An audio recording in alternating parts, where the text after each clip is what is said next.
8:15 on the morning of the 6th of August, 1945. A city crowded with businessmen, shoppers, people on the way to work. Overhead, an airplane passes, scarcely noticed.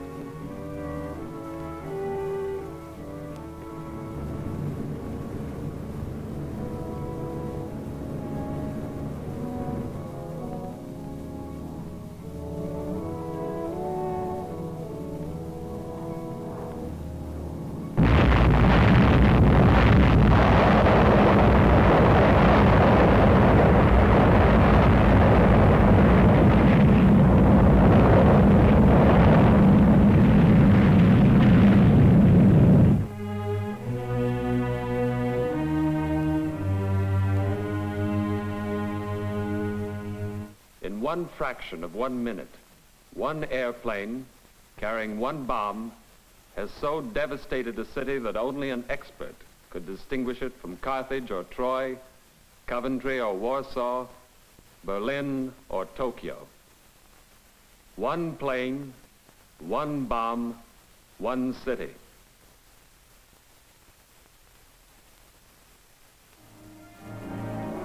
A weapon of matchless destructiveness has opened up new horizons of offensive warfare.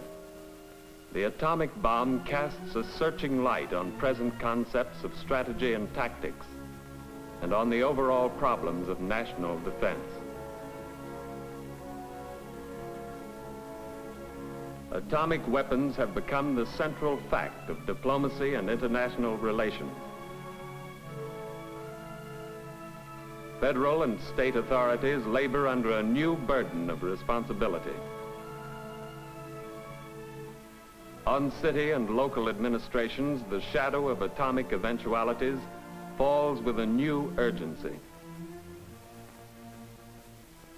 On the medical profession, on those who must treat the casualties of any disaster, the implications of the atom lie especially heavy. For while the atom bomb is a military weapon, to the individual practitioner and to the potential victim, it is essentially a medical problem.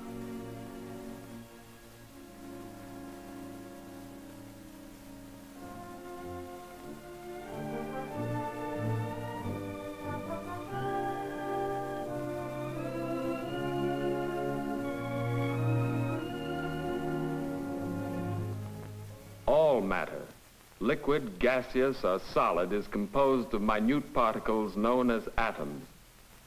Particles so small that billions upon billions are contained in a single grain of table salt. A grain of salt under a microscope lens discloses fine details of shape and form. The electron microscope, with its magnification of 100,000 times or more, brings ultimate reality one step nearer. If it were possible to magnify matter several thousand times again, the molecules of chemical compounds would become visible, made up of their component atoms. With even greater magnification, the atom itself. Deep within the atom, occupying only a small fraction of its total volume, lies the nucleus. The source of the energy in the atomic bomb is the large, complex, and unstable nucleus of plutonium or uranium-235. The energy is released in a process known as nuclear fission. In fission, a nuclear particle known as a neutron strikes and splits the nucleus of uranium or plutonium. Between 1 and 3 neutrons are released. If enough uranium or plutonium is present, the neutrons may strike and split still other nuclei, and the process continues. This is the chain reaction which takes place in the atom bomb.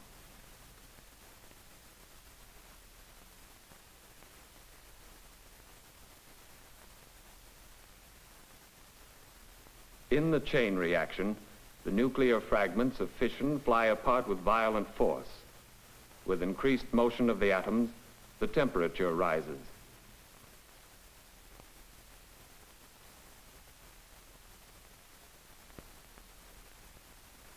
At higher temperatures, thermal energy is given off, first as infrared radiation, then as visible light, and finally as ultraviolet radiation. Within a fraction of a second after detonation, the thermal energies of the chain reaction are converted to mechanical energy in a climactic explosion. The chain reaction, an atomic furnace in which mass is consumed and energy is produced on an immense scale.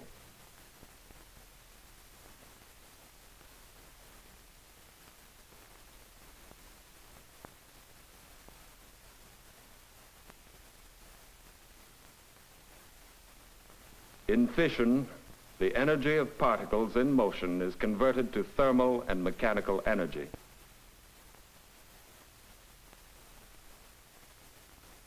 These are conventional energy forms associated with explosives such as gunpowder and TNT. They represent about 80% of the total energy output of fission. The remaining 20% takes the form of nuclear radiations. Nuclear radiations are not new in medical experience, but are given off by radioactive materials such as the radium in a luminous watch dial and in some types of medical therapy. Normally, radium gives off radiation in all directions, but if confined, the radiation may be limited to a single beam. If the beam of radiation passes through a strong magnetic field, it is split into three parts. One beam of positively charged particles is bent in one direction. This positively charged beam is composed of alpha particles. A second beam of negative charge is deflected in the opposite direction. This negatively charged beam is composed of beta particles. The remainder of the radiation, which is not affected by the magnetic field, has no electrical charge and is known as gamma radiation. These same radiations are also associated with the fission reaction in the atom bomb.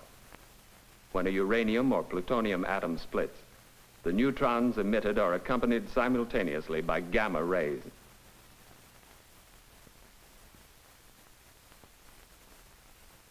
The fragments of the original atom are radioactive. They return to stability by giving off gamma rays and beta particles.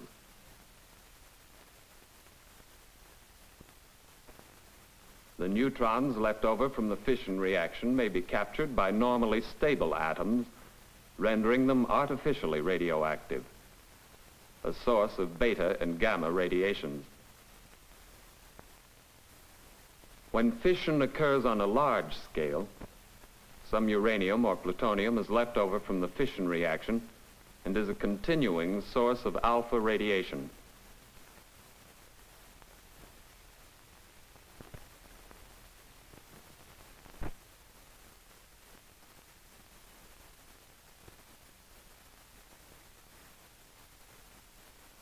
The range of alpha particles in air is measured in a few inches. Alpha particles are almost entirely absorbed by a few sheets of ordinary writing paper.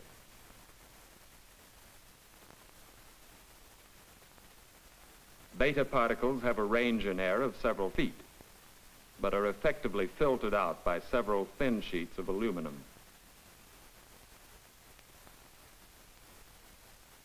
Gamma rays are the same as X-rays of equal energy. They are extremely penetrating. Gamma penetration depends upon the atomic weight or density of the material. Light substances such as wood are quite ineffective as a filtering material against gamma rays. Heavier materials such as concrete are considerably more effective in filtering the radiation. Lead, a very heavy element, is a highly efficient shielding material against gamma rays. In contrast to gamma rays, neutrons are less affected by heavy elements such as lead and may penetrate considerable thicknesses. Neutrons are stopped more effectively by water and other light materials which contain large amounts of hydrogen. The range and penetration of nuclear radiations varies similarly in tissue. Alpha particles are absorbed by the outer layers of the skin. Beta particles penetrate through the skin into the subcutaneous layers. Neutrons are very highly penetrating in tissue, as are gamma rays. Although nuclear radiations vary in penetration, they all have the same destructive effect on tissue cells.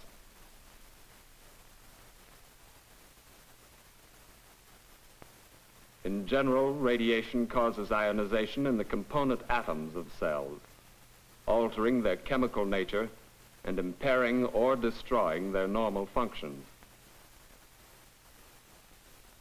Alpha particles cause intense ionization, but are chiefly absorbed by the dead outer layers of the skin and do little damage to the living tissue beneath.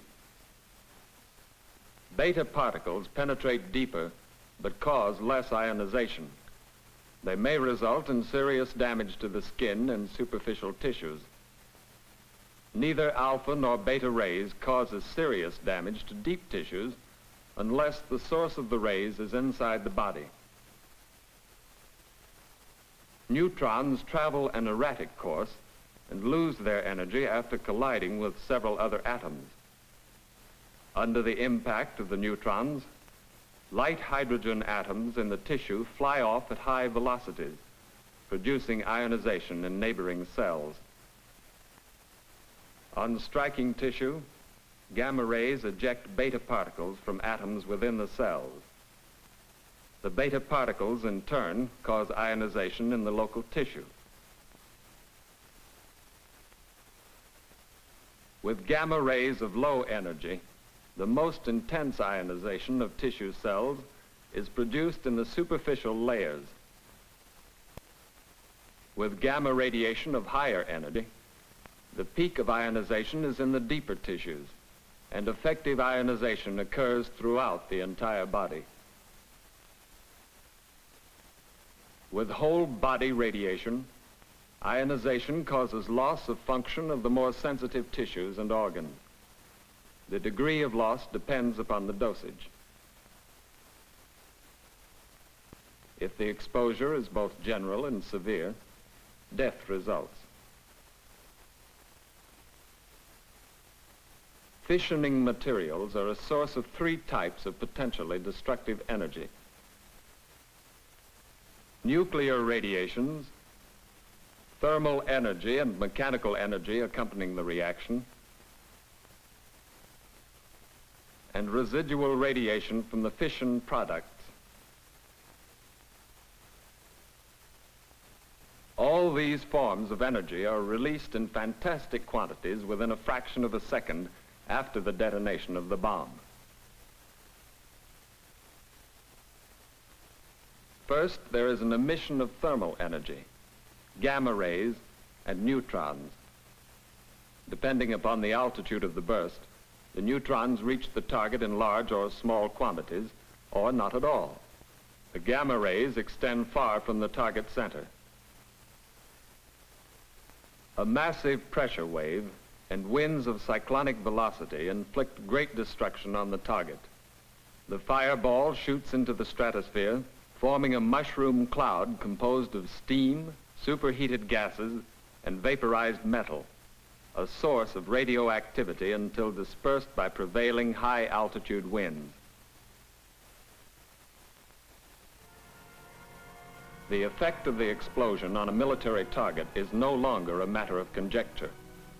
Never before have such complex and devastating energies been available for military use. Never before has disaster struck with such sudden violence, so compressed in time and space. When the atom bomb explodes, everything happens at once.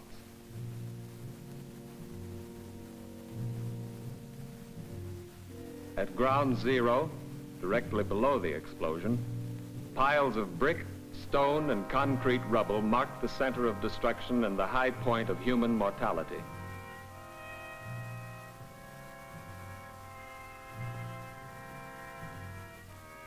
On sites where factories once stood, wrecked machines are the only identifying feature. A few empty hulks of earthquake-resistant steel and concrete structures bear witness to the crushing force of the blast.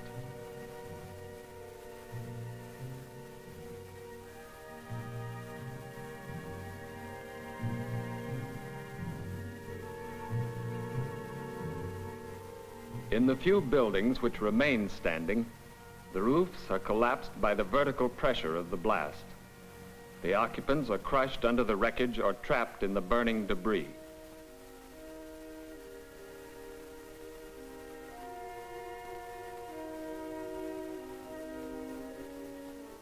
Those in the open are instantly charred by temperatures of thousands of degrees, and a moment later are struck by the mechanical force of the blast.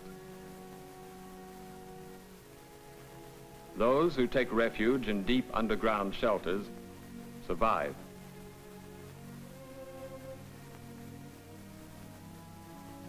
Otherwise, the area near the target center is one of nearly total loss in buildings and in humans, victims of the multiple effects of the bomb.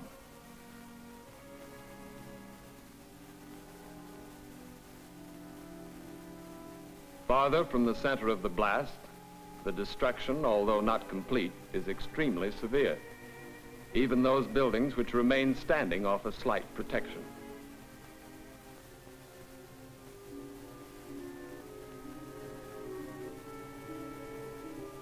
The extended pressures of the blast penetrate through windows and doors to building interiors, where the ensuing fires finish the job.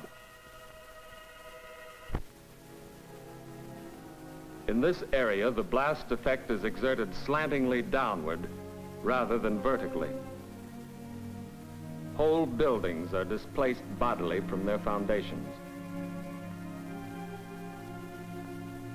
The extended blast, exerted over entire surfaces, causes a general distortion rather than the localized penetration of conventional explosives.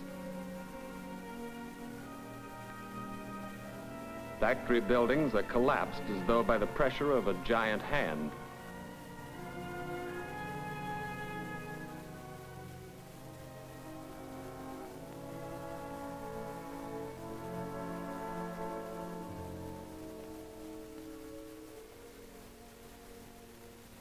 On buildings with weight-bearing walls of stone or brick, the pressure has a devastating effect.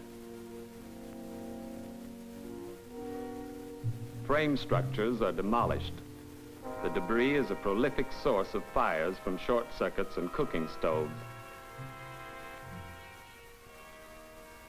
Much of the firefighting apparatus is destroyed, while rubble-filled streets close the area to the equipment which remains. From the area of severe destruction, some of the injured are able to make their way to comparative safety in the outer limits of the city. In the outer reaches of the target, the destruction is less severe and reflects the sheltering contour of the terrain. Destruction by fire varies freakishly with the direction of the wind. Even at the outermost limits of destruction, flying debris and splintered glass cause a great variety of minor casualties. On the periphery of the target, there is an immense zone of minor to moderate damage. Within it, an intermediate zone of severe destruction. At the center, a zone of absolute, total devastation. The bomb, in addition to its unprecedented destructiveness, is particularly effective as a casualty-producing agent. In the central zone of complete destruction, a large majority die within the first few hours from the combined effects of heat and blast. Many of those not killed are seriously injured. In the intermediate zone, the mortality from heat and blast falls off sharply, and the number of injured survivors greatly increases. In the outer zone, while relatively few are killed, there are many injuries, mostly of a minor nature. This is the typical picture of the bomb's thermal and traumatic effects. But superimposed over these conventional effects are the novel effects of atomic radiation. Depending upon the altitude of the explosion, neutrons reach the ground in greater or lesser quantities, but are effective mainly at the center of the target.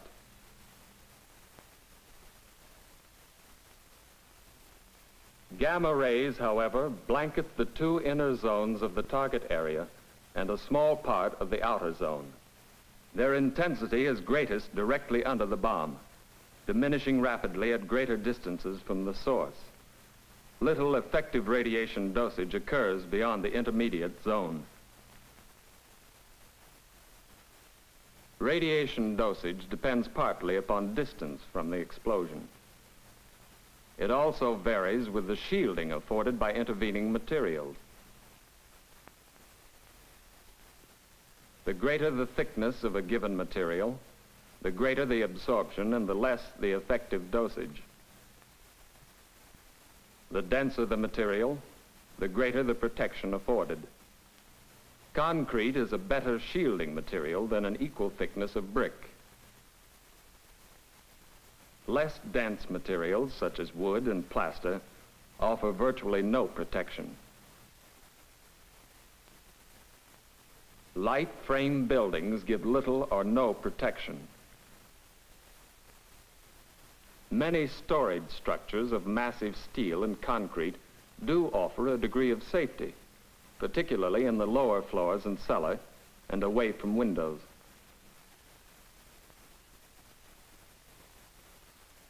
Individual dosage by gamma rays depends upon the twin factors of distance from the source and shielding. Maximum exposure occurs near the target center where many, virtually unshielded, receive extremely severe dosages. A smaller number receive effective but non-lethal dosages. Farther from the center, the dosage is less severe. Relatively few are affected, and many receive no radiation. The combined effects of radiation, plus those from heat and blast, produce an early mortality in the center zone of nearly 100%. With so many forces operating, death cannot be ascribed to any one cause. In the intermediate zone, the early death rate is lower, with a great increase in injured survivors. Few are uninjured. In the peripheral zone, most casualties sustain minor damage. Few die, and many escape uninjured. The injured survivors constitute the treatment problem, as the medical services must face it a few hours after the moment of detonation. A simple graph representing thousands of individual casualties produced simultaneously in one city by one bomb, detonated at optimum altitude over the center of a flat target area. The casualty statistics are staggering. Assuming the bomb strikes an unprepared and unalerted city of all over population density of 1 person per 1,000 square feet, with a total population of 250,000, it is estimated that approximately 40,000 will die outright. 140,000 will be injured, of whom a further proportion will subsequently die.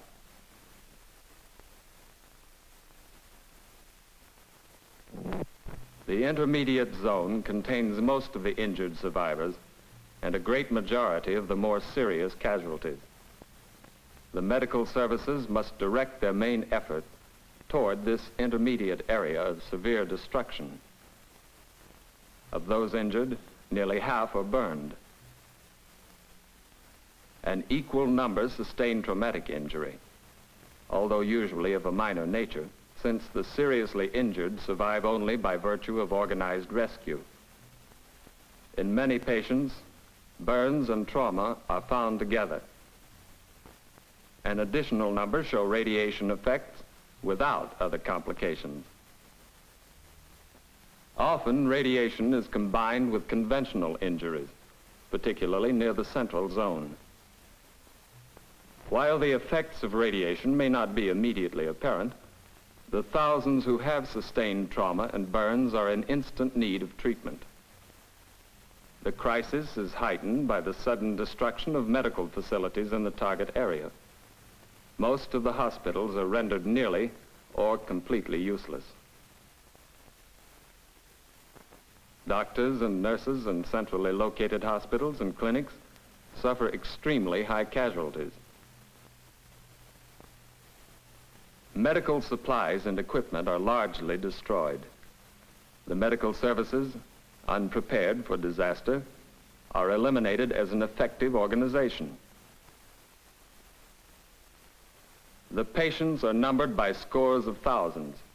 Their injuries are combined, not simple. This is something new, without example in previous human experience. The history of modern war affords no valid parallel.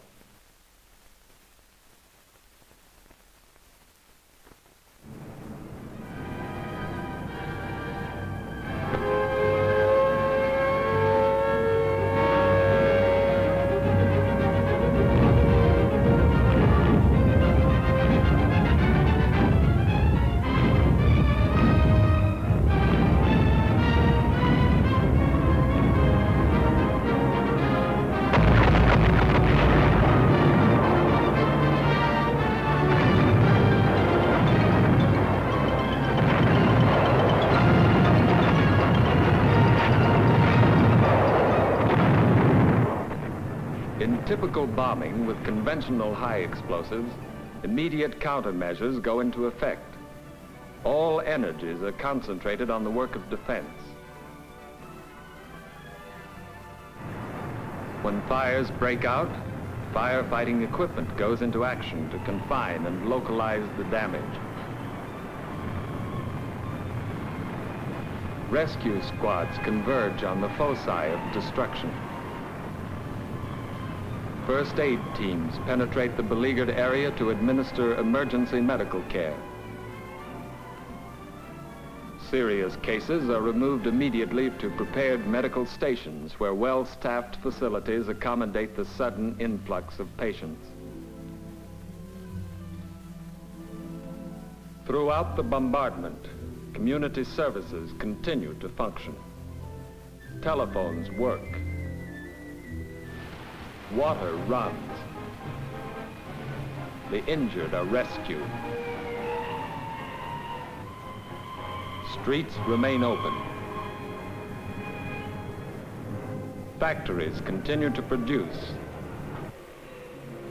People remain at their jobs. Trains enter and leave the city. The population finds protection underground and survives.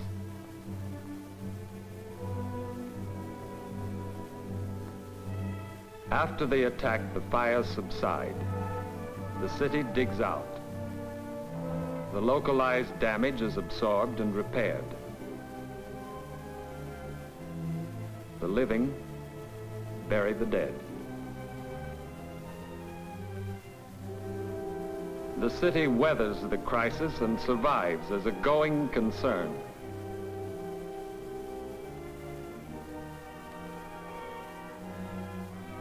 These are the essential facts of conventional bombing.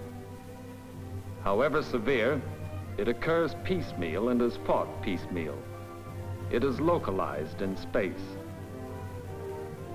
It is spread out in time. But with the atomic bomb, mass destruction gains a new dimension. In the absence of planning, local administration and authority end. The main links in the chain of responsibility are broken. The bombed community is rudderless, unprotected and helpless at the moment of crisis. The streets are closed. There is no transportation and no fire control. There is no firefighting equipment. The water does not run. There are no public services, no electricity. There is no communication. Production ceases. Hospitals are neither well-staffed nor well-equipped. The fragments of the medical plant that do survive exist in a virtual vacuum. In atomic bombing, there are two essential factors. It is total. It happens all over. It is simultaneous. It all happens at once.